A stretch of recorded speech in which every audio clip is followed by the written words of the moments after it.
Hello, my name is Jessica Leslie, and today we are going to discuss American Airlines and the U.S. Airways. And now, the reason why we will be discussing these two companies today is because these two companies have decided to merge. A merger is when two or more companies, by the transfer of the properties to one surviving company, become one. And that is exactly what happened with these two airlines. They have become one mega airline. And we're also going to be discussing today how American Airlines and U.S. Airways employees decided that they needed a union. And a union is an organization of workers joined together to protect the common interest and improve working conditions. And a union is normally 99.9% is a third-party company that comes in to protect those rights and views and beliefs of the employee.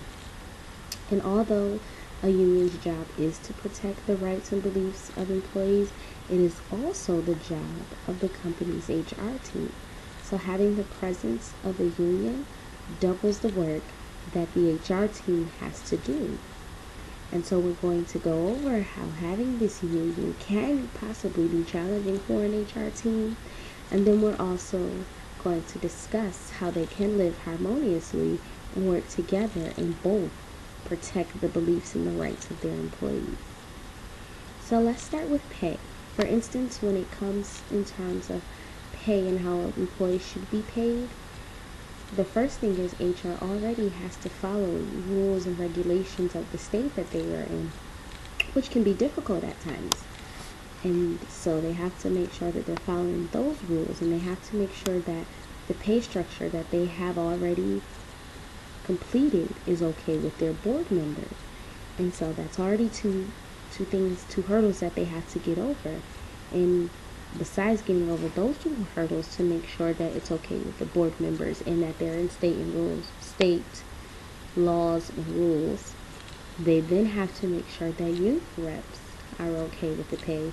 For instance, if the airline decided that all of their desk clerks would make $9 per hour based upon other airlines in the area and based upon what the state's rules are, but if the union decides that $9 is not enough, then the HR team has to go back and do more research and present a solid case to the union reps as to why the $9 amount is appropriate for that job title.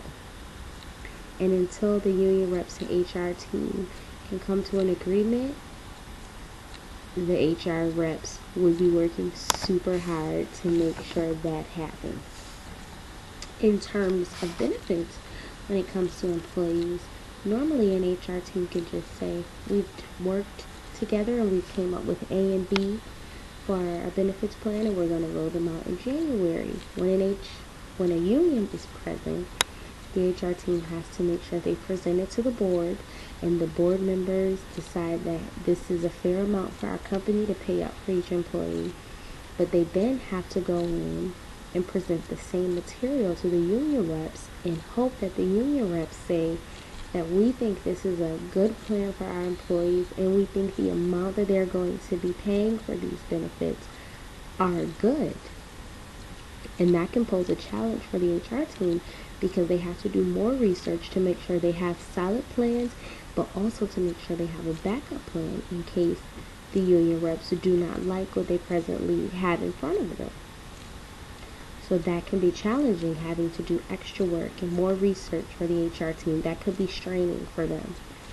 And lastly, we're going to talk about how, when it comes in terms of discipline, how a union presence could make the HR personnel job a little bit harder. Normally, in a company that does not have a union, the HR team is free to have, documentation on what an employee has been doing and not doing, for instance, and how they're going to discipline them.